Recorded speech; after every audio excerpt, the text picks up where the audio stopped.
الحمد لله الذي نور قلوبنا بالإيمان وهدانا بنور الهداية. اللهم صل وسلم وبارك على سيدنا محمد الفاتح النصر بالخطم بما سبق ناصر الحق بالحق الهادي إلى صراطك المستقيم وعلى آله حق قدره ومقداره العظيم. أما بعد، حضرة المحترمين وعليم الأولياء khususipun jamaah salat Suyuti ingkang dimuliakan dening Allah. Alhamdulillah, pagi hari ini kita masih ditakdir oleh Allah untuk bisa bertemu kembali dalam acara rutin yaitu ngaji. Mudah-mudahan segala macam amal ibadah kita diridhoi dan diterima oleh Allah Subhanahu wa taala. Amin. Al-Fatihah. أعوذ بالله من الشيطان الرجيم. بسم الله الرحمن الرحيم. الحمد لله رب العالمين الرحمن الرحيم مالك يوم الدين إياك نعبد وإياك نستعين اهدنا الصراط المستقيم صراط الذين أنعمت عليهم غير المغضوب عليهم ولا الضالين. آمين. يا رب المصطفى بلغ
مقاصدنا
illa billuhu kecuali ayub-ayubane Gusti Allah. Jadi besok kalau sudah hari kiamat, ya, manusia sudah dikumpulkan di padang mahsyar. Itu ada 3 golongan, yang 3 golongan itu akan diberi ayub-ayuban. Apa ayub-ayuban bahasa Indonesia? Naungan. Akan diberi naungan oleh Allah, yang mana ketika saat itu tiada naungan sama sekali, yang tingginya matahari itu sejengkal dari kepala. Di saat itulah 3 golongan ini akan diberi naungan oleh Allah. Nah, siapa saja yang diberi naungan oleh Allah itu?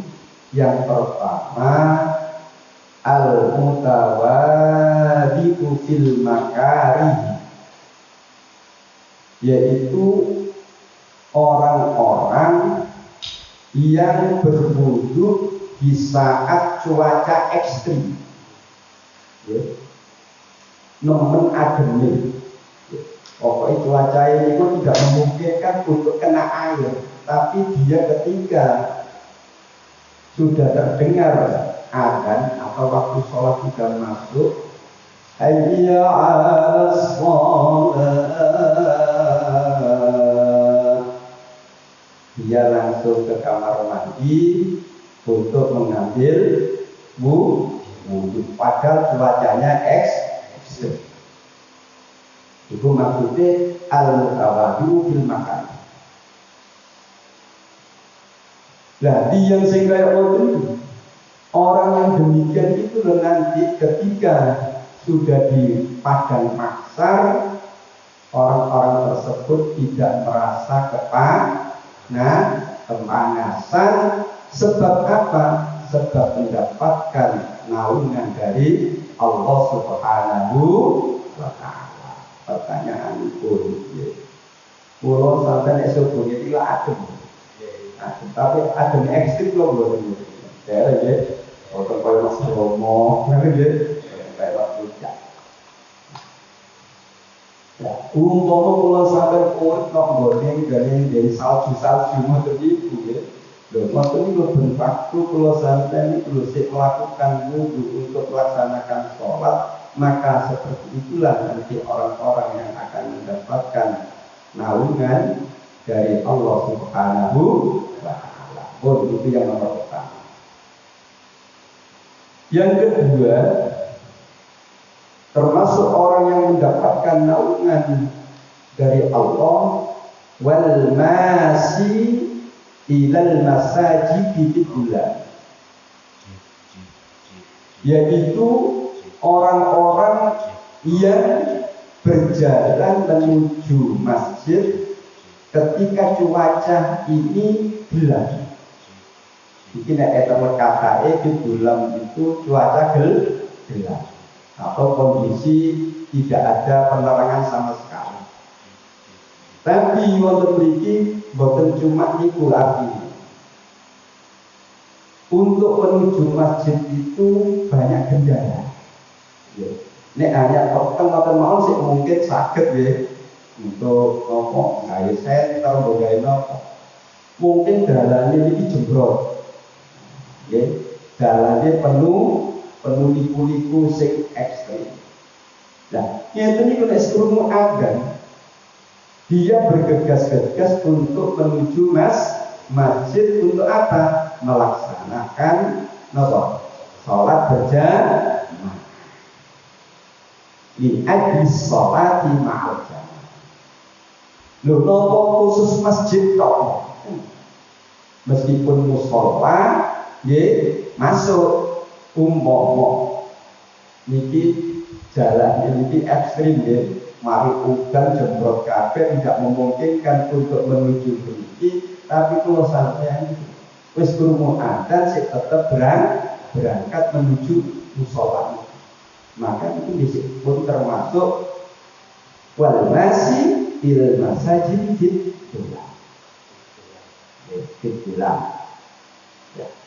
Jadi termasuk itu. Dan kalau sampai masuk dalam kategori itu, maka kalau sampai besok ketika di padang mahsyar yang mana kondisi saat itu panas yang luar biasa, kalau sampai mendapatkan naungan dari Allah Subhanahu wa Ta'ala. Oh, itu yang kedua.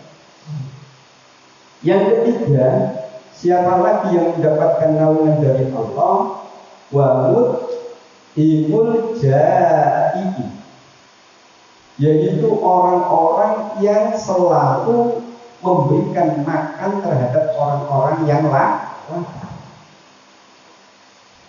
Jadi orang-orang yang selalu memberikan makan terhadap orang-orang yang kelaparan, itu nanti ketika di akhirat yang tiada naungan sama sekali, orang yang demikian ini termasuk orang-orang yang dapat naungan dari Allah Subhanahu wa Ta'ala. Muka-muka kalau sampean tiga-tiganya itu tadi kalau sampean sakit ngelam Allahumma amin. La ilaha illallah,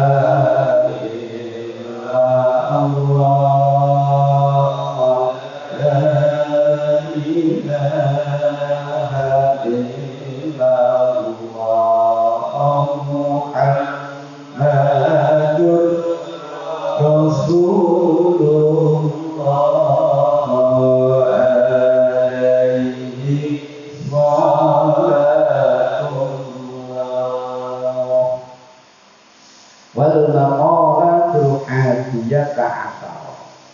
Sekarang menjadi makalah yang nomor 11.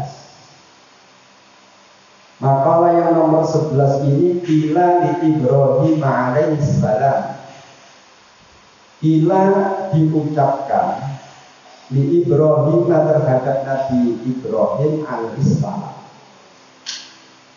Di ayyi syai'in, dari apa, atau di ayyi syai'in krono apa, ini cara Jawa. Ittakhadha Allahu khalilan, Allah itu menjadikan Anda menjadi kekasih. Jadi Nabi Ibrahim mendapatkan gelar Khalilullah. Itu ada yang tanya, wahai Ibrahim, sampai ini lo punya keistimewaan apa? Kok sampai Allah memberikan sampean gelar Khalilullah sebagai kekasihnya Allah? Terus ketika Nabiullah Ibrahim ditanya demikian itu, Nabiullah Ibrahim orang berkata, menjawab siapa Nabiullah Ibrahim, bisalatati asya'a, aku mendapatkan gelar Khalilullah itu disebabkan 3 perkara. Yang pertama, ikhtartu amrullahi ta'ala ala amrihi. Yang pertama, saya bisa mendapatkan gelar Khalilullah yaitu dikarenakan saya itu selalu mementingkan atau mendahulukan urusan kepada Allah daripada urusan selain Allah. Contoh banyak, contoh. Saat ini kula sampean wis krungu adzan dipanggil Allah, ya, melalui seorang muadzin. Allahu akbar, Allahu akbar. Terus Allah telepon berbunyi. Kula sampean jawab memberi salam, ya, assalamualaikum. Kalau sampai ngomong waalaikumsalam, Pak, sampai bisa bisa ke sini. Ini ada proyek besar. Nah, apa ya? Ada proyek besar. Dan waktunya tidak bisa ditunda. Harus sekarang sampai ke sini. Nah, kalau sampai meninggal, pertanyaannya, mentingkan panggilan Allah yang sudah dikomandangkan oleh muadzin untuk melakukan sholat, atau kalau sampai di silat yang itu, ini jujur-jujuran, ini apa nih? Ya, nek kalau sampai dia mungkin si milik, wah ini tak tinggal sholat ini mau janji ini deh, wah, tak ini, hilang ini. Tapi Nabiullah Ibrahim, meskipun ada yang bisa menguntungkan dari selain Allah, juga ibu bapak, Nabiullah Ibrahim selalu mendahulukan dengan urusan dengan Allah. Itu yang menyebabkan Nabiullah Ibrahim itu dijadikan Allah menjadi Khalilullah. Yang nomor 2, wa ma'ah tamantu bima takaffarallahu. Saya itu tidak pernah merasa susah. Saya tidak pernah merasa gelisah dengan apa yang sudah Allah tanggung untuk saya. Jadi Nabiullah Ibrahim itu nopo mawon sing pun ditanggung Allah, dia pun boten mikir apa-apa. Kaya apa contohnya? Contohnya kaya dene rizki, ya, rizki. Jadi rizki itu kan pun sing nanggung Gusti Allah.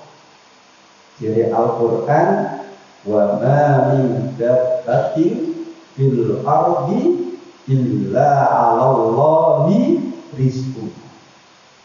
Tiadalah hewan yang melata di bumi kecuali Allah yang menanggung rizki. Ini pernah ada seorang ulama, hukama juga, bukan cuma ulama, cuma dia tambah hukama. Beliau ini ingin membuktikan apa betul, wa min dabbatil ardi illa Allah rizquha.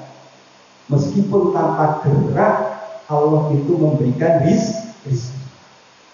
Akhirnya orang itu keluar dari rumah mencari tempat yang tidak pernah sama sekali dijamah oleh siapapun. Dia menuju hutan, dan di hutan itu ada sebuah gua. Dia masuk ke gua itu, yang mana gua itu tidak pernah sama sekali dikunjungi oleh siapapun.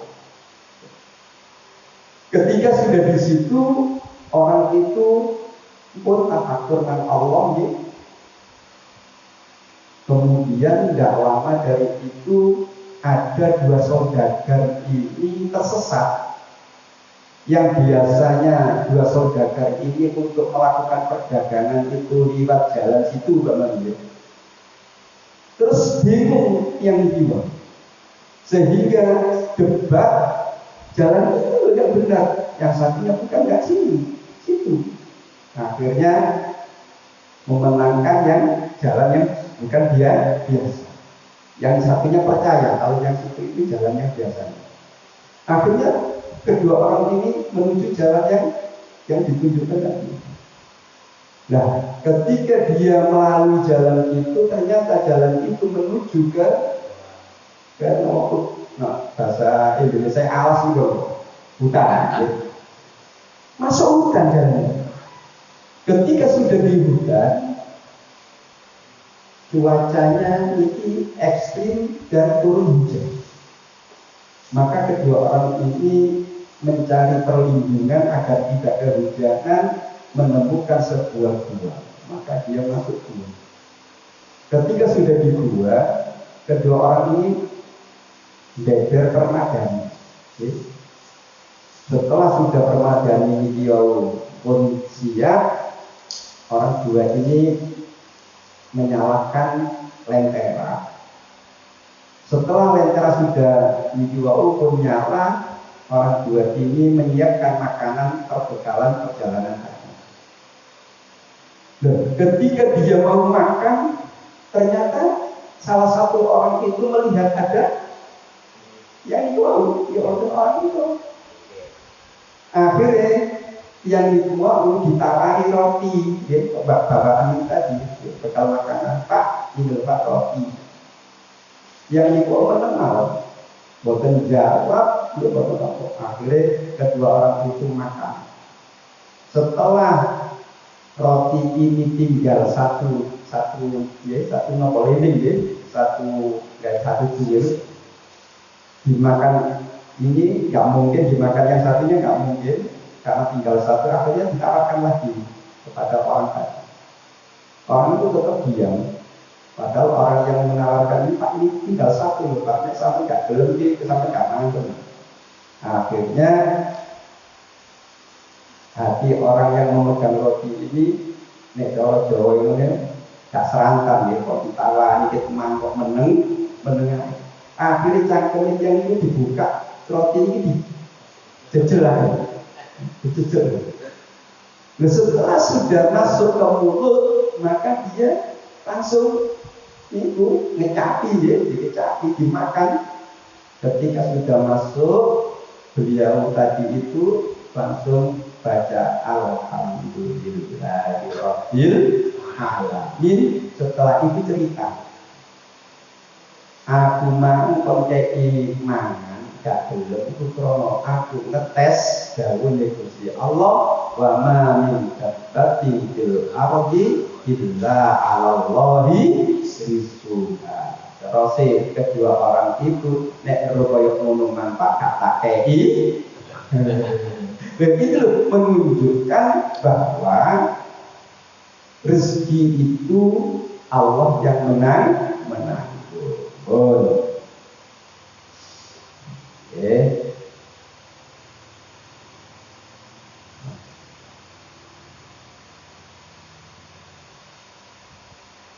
Jadi Nabiullah Ibrahim niku aku boten gadah susah tentang apa yang sudah ditanggung oleh Allah.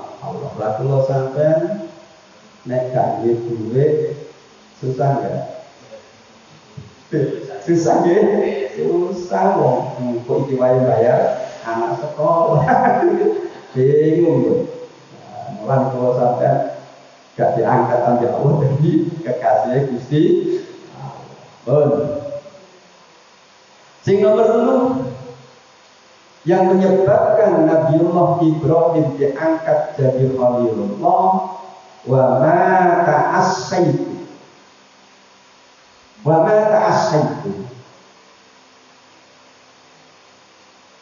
Lan nek cara aku gak mangan sore-sore. Nabiullah Ibrahim itu tidak pernah makan ketika sore hari. Wa ma tahabbaitu, dan aku tidak pernah makan di pagi hari. Illa ma'ad dhaifi, kecuali aku itu selalu mengundang orang. Jadi Nabiullah Ibrahim itu nek dahar, boten pun dahar yang beran, selalu mengundang orang. Sampai diceritakan, saking gak gelem mangan dhewe selalu mengajak orang. Ini lho suatu ketika Nabiullah Ibrahim itu ketika di depan rumah tidak ada orang yang lewat, dia ini mencari sampai bermil-mil. 1 mil itu 1 kilo. 1 mil. 1 kilo lah. Nek 2 mil berarti 2. Ya, belum katakan orang berkarun. Ya. Wong megane istilah wonten iki mil. Mil ya. Mungkin 1 mil itu mungkin loh ya. Itu 1 kilo. Niku sampai berjalan 2 mil untuk mencari orang yang mau diajak makan niku Sehingga beliau Nabiullah Ibrahim menemukan orang untuk diajak makan bareng. Sampai gitunya Nabiullah Ibrahim dalam setiap mau makan selalu mengajak orang. Lah kalau sampai makan terus. Padahal Kanjeng Nabi itu pernah ditanya oleh salah satu orang. Orang itu bertanya kepada Rasulullah, "Ayyul Islam khairun ya Rasulullah?" Wahai Rasul, Islam yang baik itu yang bagaimana? Akhirnya Rasulullah menjawab, "Tu'imut ta'am." Islam yang baik itu yang selalu memberikan makan. Terus yang demikian, sinten demikian ini berarti itu termasuk orang yang baik. Sebagaimana sabda Rasulullah, orang Islam yang baik itu adalah orang yang selalu memberi makan. Mulanya saat ini kata dia ngadakno Jumat berkah itu mungkin dia ngambil hadis itu.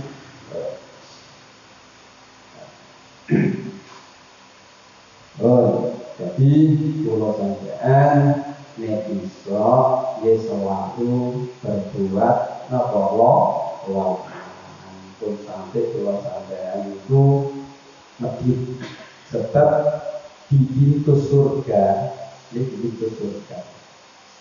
itu ada tulisan yang mana Rasulullah SAW berkata kepada Sayyidina Ali.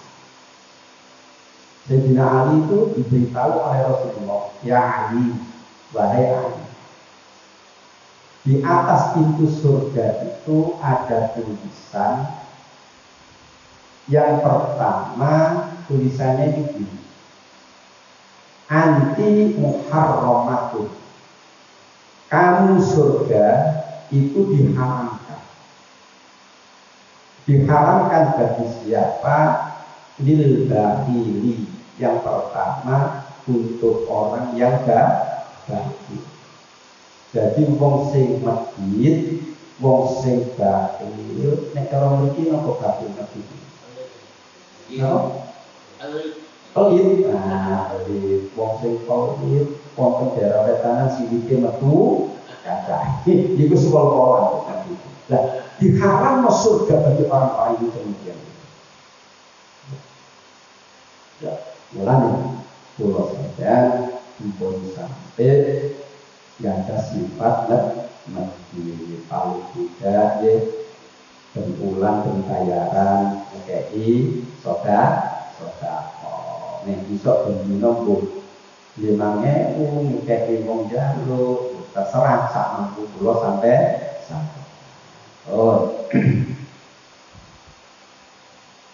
jadi pulau sampean pun sampai nopo ada sifat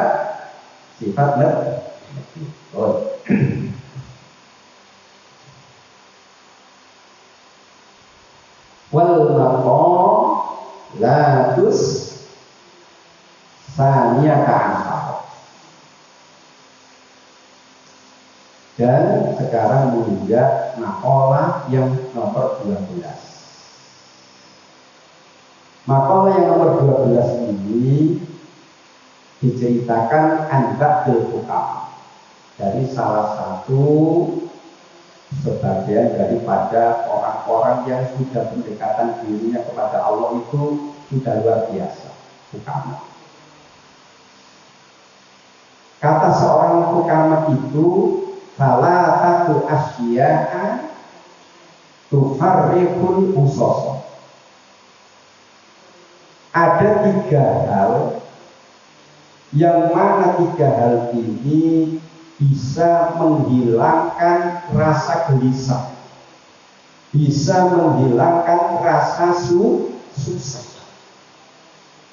Jadi terus ba'dul hukam ini wonten perkara telu sing iso nyebabno kula sampeyan iki nek kelakoni perkara telu niku kula sampeyan boten gadah susah, boten gadah geli. Napa mawon perkara telu niku?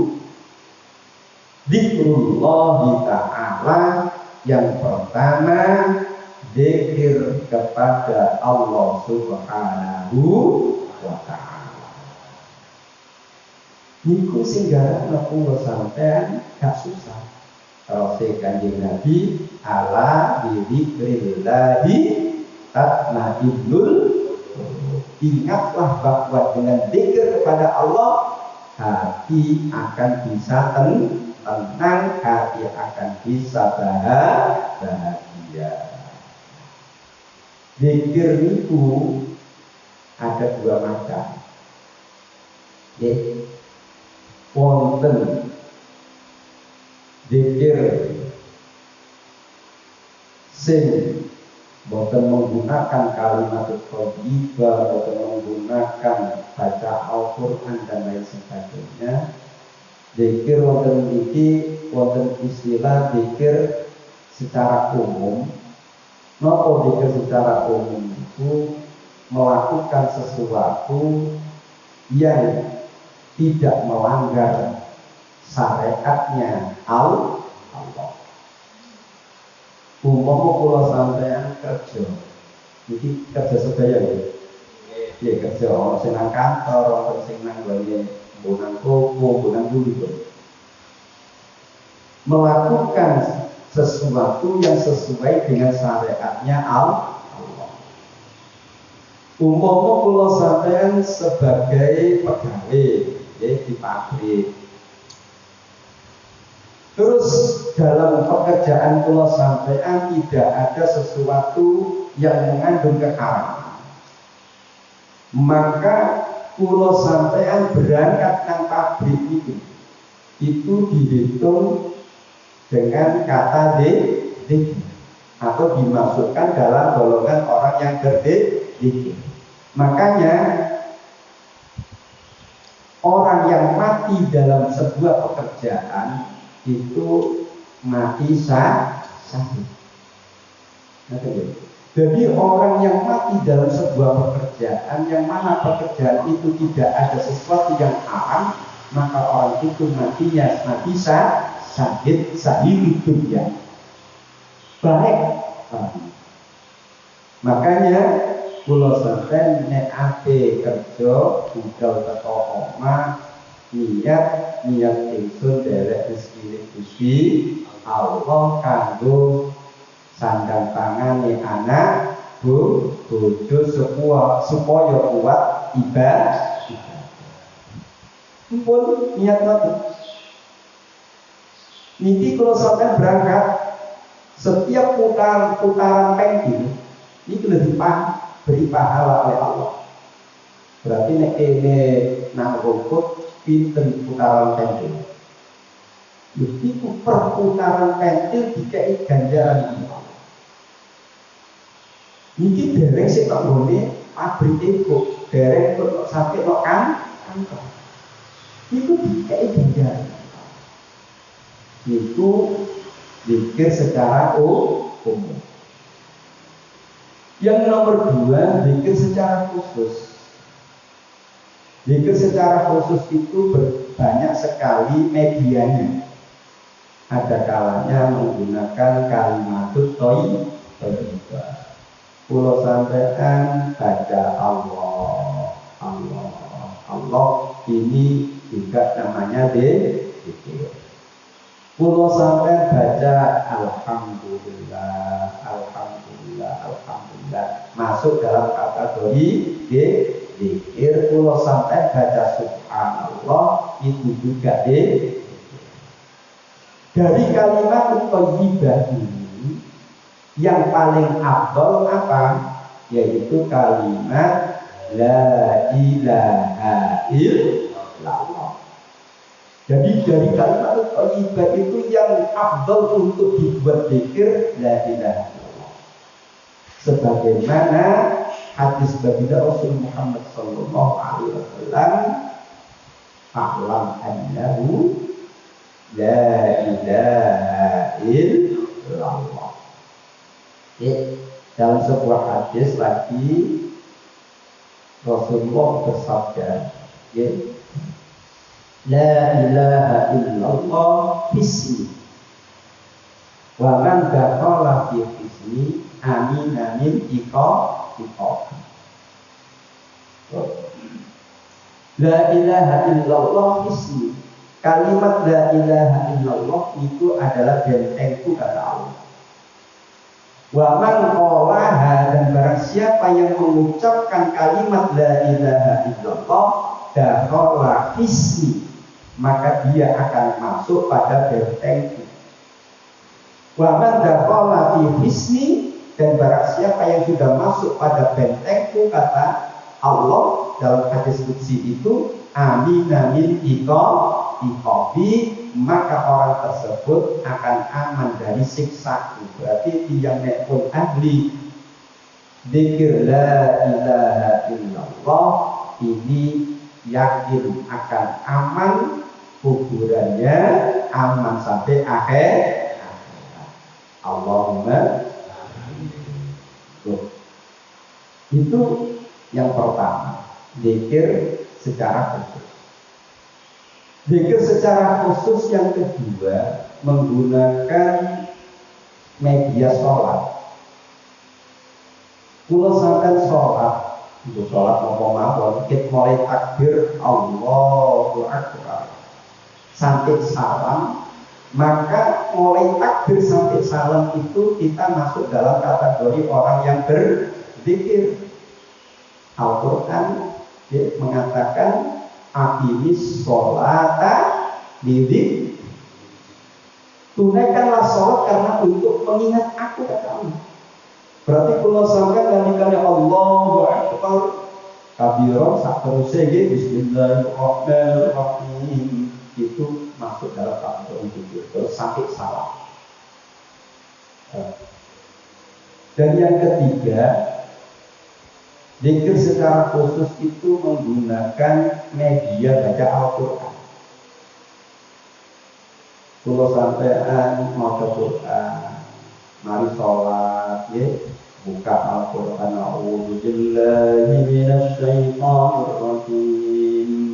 Bismillahirrahmanirrahim. Amma yatasaalun anin naba'il azim alladzi hum fihi mukhtalifun. Itu berusaha dicatat gitu.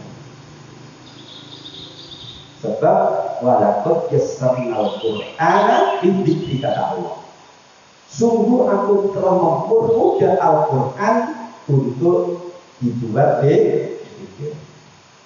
Inna nahnu nazzalna dzikra. Sesungguhnya aku telah menurunkan ad-dzikra. Inna nahnu nazzalna dzikra. Dzikra dan dzikri ay Al-Quran. Berarti Al-Quran itu adalah termasuk ad-dzikra. Kalau sampai muni Al-Quran kode adik zikir. Pertanyaan pun kalau sampai ini berbeda mas Quran atau berapa? Pak, mas Quran apa bahasa ini? Kepada umul Quran kita batok. Ibu-ibu mas Quran dulu masih pokoknya tak harap lagi. Dan itu kudu ono mas Quran harus ada. Satu dalam setiap hari itu harus ada baca Quran. Kalau sampai ini dalam satu umur, ini pun khatam tinggi. Kecuali kalau sing hafal Quran begitu. Dan kalau sampai dalam satu umur ini khatam tinggi. Wonten sing pun ping 10, ping 20, harus ada supaya kalau sampai ini tergolong orang-orang yang ahlul Quran, ahlullah. Sebab ahlul Quran, ahlullah itu bukan yang sing hafal Quran, bukan.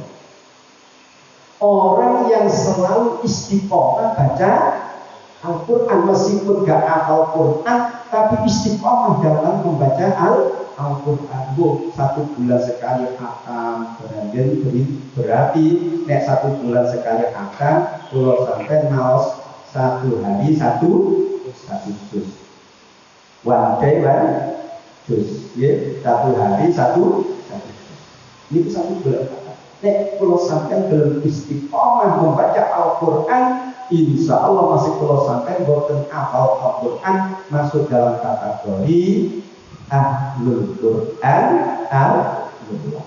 Nek pun kados keten iki kula sampean iso selamat oleh syafaate Al-Quran sebagaimana doa Al-Quran ya Allahumma ja'alil Quran lana fid dunya qa'imah. Ya Allah jadikanlah Al-Quran itu ketika di dunia sebagai teman. Lalu sebagai teman itu selalu berdampingan apa? Berdampingan.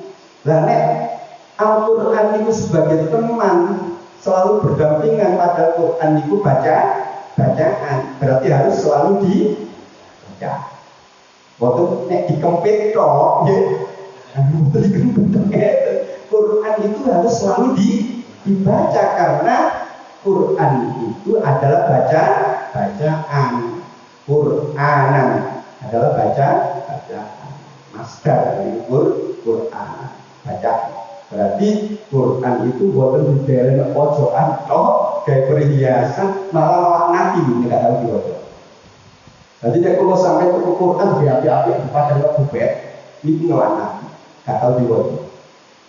Ya, harusnya Al-Quran karena Al-Quran itu adalah bacaan harus selalu dibaca. Boleh terserah sampeyan kula sampeyan maca Al-Quran imampune iki wae sedina itu cuma 1 lare bisa 1 lare.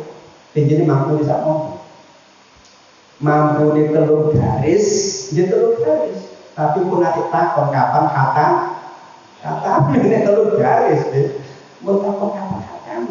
Tapi insya Allah sakit mlebet nek ingin kula sampeyan istiqomah baca Al-Quran meskipun 3 garis pokok bendino masuk dalam kategori Ahlul Quran Ahlullah. Sebab meskipun wong sing hafal Quran, tapi tidak sesuai dengan apa dalam kandungan Al-Quran itu boten. Sebab summa awrasnal kitab alladziina astafaina min ibadina terus ya Allah. Summa awrasnal kitab alladziina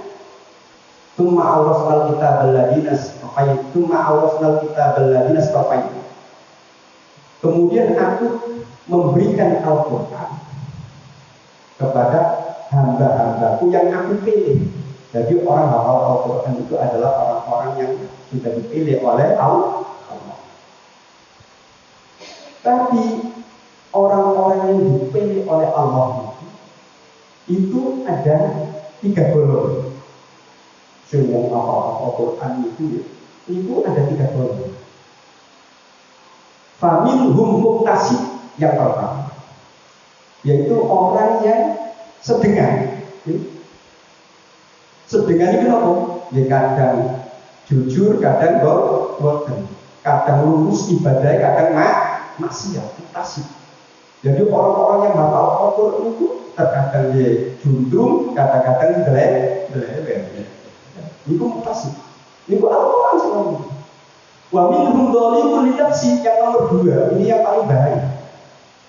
Dari orang-orang yang hafal Al-Quran, memang itu pilihan Allah untuk orang hafal Quran. Orang yang hafal Quran itu memang orang-orang pilihan, tapi dari orang pilihan itu terbagi di 3. Wa minhum dzalimun li nafsi. Sing kedua, orang yang hafal Al-Quran itu dzalimun li nafsi. Dzalim. Jadi selalu berbuat maksiat. Atine, lesane iki Quran tapi perilakunya Al-Quran. Maksiat. Terlalu ngomong tapi kelakuannya gak sesuai dengan syariat. Itu dzalimun nas. Yang ketiga yang terbaik, wa minhum sabiqun bil khairat. Orang yang pilihan untuk menjadi orang-orang yang hafal Quran itu adalah orang-orang yang sabiqun bil khairat, orang yang selalu berlomba-lomba untuk kebaikan. Hablum minallah bagus, wa hablum minan nas bagus. Maka yang sabiqun bil khairat ini orang-orang yang termasuk ahlul Quran, ahlul Benar berkata sekali ini, dikuau sesuai doa Al-Quran, Allah maj'alul Quran adalah di dunia qanita.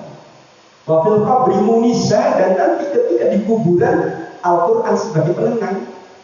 Ketika malaikat penanya di alam kubur mungkar nakir datang, maka Al-Quran yang menjadi penenang orang tersebut. Kalau dibelas nalika ditekan mungkar nakir, tenang, ditakoni marroh buka, bisa jawab Allah. Wafil qabri munisa, wafil kiamat syafi'ah. Dan ketika di kiamat nanti Al-Quran sebagai pensyafaat penolong. Wafil kiamat syafi'ah wa ala sirati nurun. Dan ketika di jembatan di sirat, tapi bukan siratal mustaqim ya, sirat, bukan tahu. Sirat itu jembatan yang terbentang antara mahsyar sampai surga, bawahnya neraka. Ketika dia ini melewati sirat, maka Al-Quran ini menjadi penerang, sehingga tiang dikiwal betul sampai kejegur neraka. Padahal sirat, jembatan yang terbentang antara mahsyar dan neraka itu besarnya satu rambut dibagi 7. Cilik tahu? Rambut apa cilik? Ini kursi dibagi 3. Landepe mengalahkan silet pencukur. Padahal yang paling landep itu gul, silet gul. Kegiatan modesnya itu kalah dengan tajamnya sirok. Tapi orang yang ahlul Quran, ahlullah, muwatta dari sirat itu selamat karena apa? Disinari oleh Al-Quran. Termasuk orang-orang yang selamat bisa menyeberangi sirat dengan naik musol. Jadi ngomong mungkin muwatta sirat itu bermacam-macam. Ono sing kalane numpak masjid, ono kalane numpak musola. Muga-muga musola di pinggir ngono. Lho, cinta sing numpak musola wong sing ahli jamaah. Nek kula sampeyan ahli jamaah kok kene insyaallah ngerti ngono. Nah, musola Suyuti lho. Oh. Asirati wa fil jannati rafiqah, dan Al-Quran ini nanti ketika di surga sebagai teman bacaannya selalu Al-Quran. Nah itu kalau kalian buku saja atas itu masih gak hafal Quran, kudu gak ada istiqomah selalu baca Al-Quran. Sampai muga-muga ngaji sing sedikit iki wae dadi tambah ilmu kula sampean saged nglampahi. Allahumma amin.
La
ربنا آتنا في الدنيا حسنة وفي الآخرة حسنة وقنا عذاب النار صلى الله على سيدنا محمد وعلى آله وصحبه والحمد لله رب العالمين.